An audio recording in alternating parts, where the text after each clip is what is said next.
How's it going, guys? Welcome back to the channel. My name's Gianluca and I'm a first year Canadian medical student. And last week, literally a few days ago, I got my first ever paycheck from YouTube, which was shocking to me.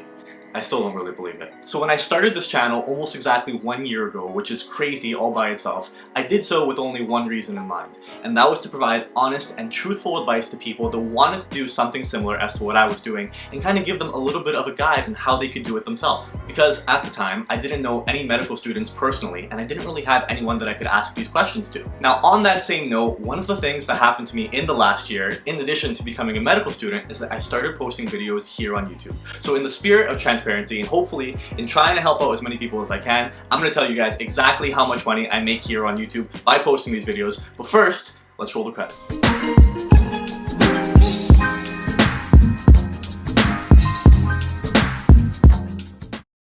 $48.29, and I'm just going to say that again in case some people have just been fast forwarding through a video to get to that number. I made $48.29 in my very first month being monetized here on YouTube. That's in Canadian currency, by the way. If you go ahead and convert that to American dollars, the number gets a little bit more depressing. Now, if that's all that you were here to see on today's video, hope you liked it.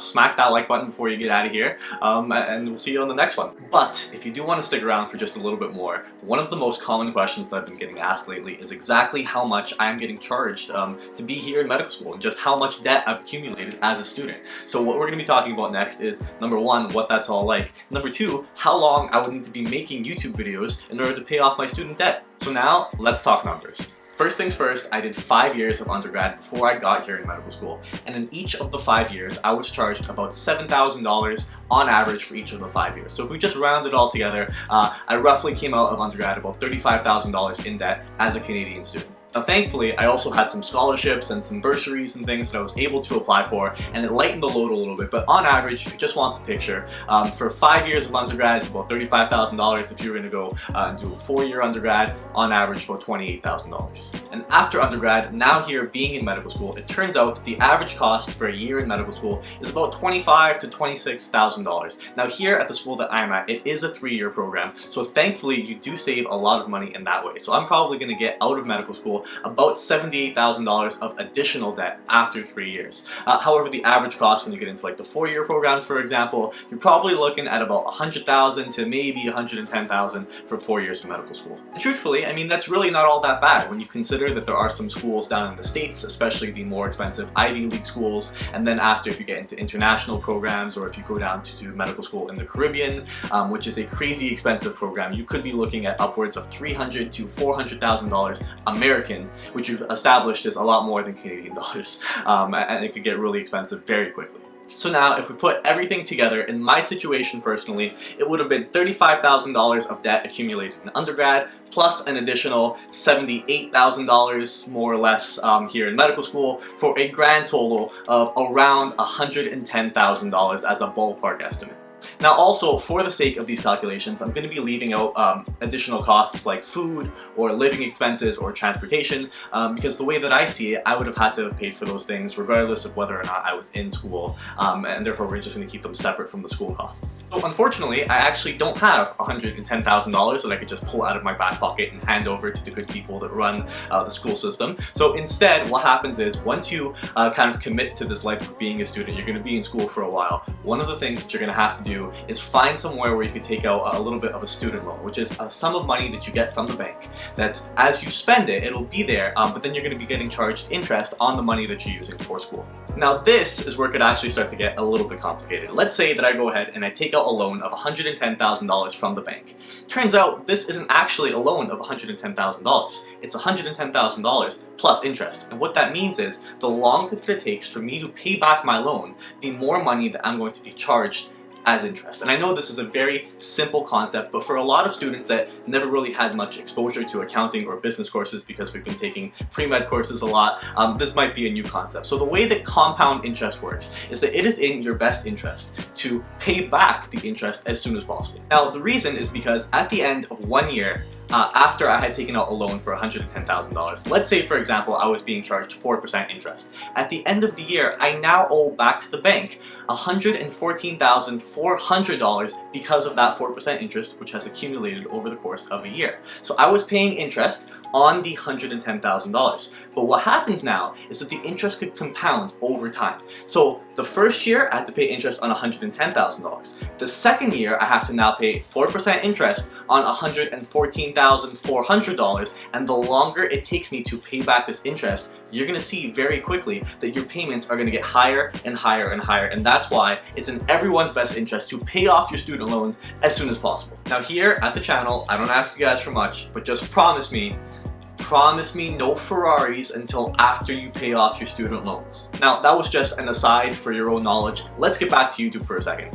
If I'm getting paid $48.29 every single month with YouTube, according to the stats of my very first month, how long would it take me to go ahead and pay back all my loans?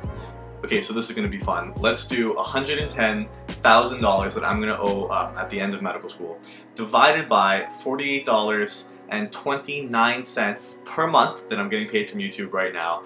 And according to this math, it would take me 2,278 months to go ahead and pay back my student loans. Which wouldn't be possible. Now I know what some of you guys might be thinking. You might be saying, Gianluca, but you still have a small channel, it's about 1,000 subscribers right now. If you get a much larger channel, you could be making a lot more money on YouTube. And I totally agree with you guys. That is 100% the way that it works. But for a channel about my size, I'm just gonna go ahead and give you the numbers as to how it breaks down in terms of how much YouTube would pay me. Now after checking on various websites to make sure that I'm almost positive that I'm not going to get in trouble for this by YouTube. Here are my numbers. For a channel about my size, I'm averaging about 13,000 views per month. I have just over 1,000 followers at the time that I was recording this video. And I got just over 60,000 minutes of watch time in the last month, which I'm super excited about. Now, the way that it works on here, on YouTube, is that you don't actually get paid for the subscribers you have, which totally blew my mind when I figured that out for the first time, because I had no idea how the system works. But basically, you get paid per the number of views that your channel receives. It has absolutely nothing to do with subscribers. There's a number called the CPM, or the cost per mille, or mille, or it's basically the amount of money that you get paid per 1,000 views that your channel gets. Now this CPM value is going to vary across all your videos and from one channel to the other. Basically what happens is that the channels that focus predominantly on finance have the highest CPM values, and the ones that focus on vlogs and things of that nature have along the lines of the lower CPM values. But in addition to this, let's say a channel has a CPM value of $10, meaning that for every 1,000 views they get, YouTube would have given them $10 from advertiser revenue. What a lot of people don't know is that YouTube actually goes in and subtracts a 45% cut from all of the money the creators would have been making on YouTube, and actually keeps it for themselves as like a service fee for you being on their site. So now, if you just want to do some simple math and maybe make a few sketchy assumptions here, if we're seeing that I'm getting paid around $48 for 1,000 subscribers that I have, and if we assume that views are directly correlated with the amount of subscribers that a channel has, all you would need to do is take a similar channel to mine, another famous YouTuber out there. There are a ton of awesome ones that I've watched too, and basically just see how many times larger they are than my channel. So if we had a channel with 100,000 subscribers, then per month they'd be making 100 times more than I did. So maybe it's about $4,800 per month, which is then a pretty substantial amount of money. In the meantime though, it should be pretty obvious by now that I will not be paying for my medical school tuition with the money that I make here on YouTube. And judging off my numbers, you can see for yourself that there really isn't all too much money to be made in the beginning when you're first starting off. You can see that I'm probably getting paid somewhere around $2 per hour that I'm putting in to make these videos every single week, because every video that I make takes me about 6 hours between filming and coming up with ideas and editing and those thumbnails, which take so long. So now the final question that we could talk about is, do I recommend that other people start YouTube channels, other students that are watching this video? And the answer is 100% yes. I would absolutely recommend everybody who wants to start a YouTube channel. It's not necessarily going to be super profitable, especially in the beginning, but there is that potential later on. What's more important though is that the process is super rewarding and it's actually a lot of fun. I've enjoyed so much just making these videos every single week. I actually look forward to it at the end of the week. It gives me me a little bit of a creative outlook.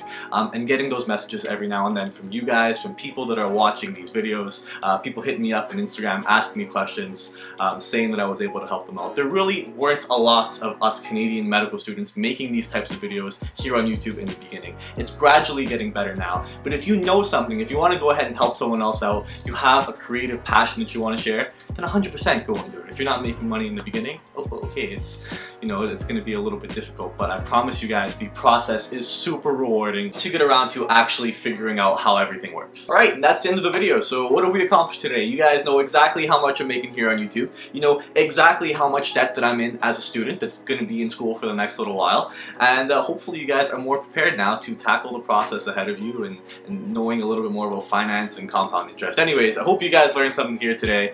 Thanks so much for stopping by. Leave me a comment in the comment section below. I always answer every single one of my comments. That's a promise. I also post on Instagram once a week. Follow me there. Like the video, subscribe to the channel. We'll see you guys all later. Everyone have a great day. Remember to work hard, study harder, have fun. We'll see you later.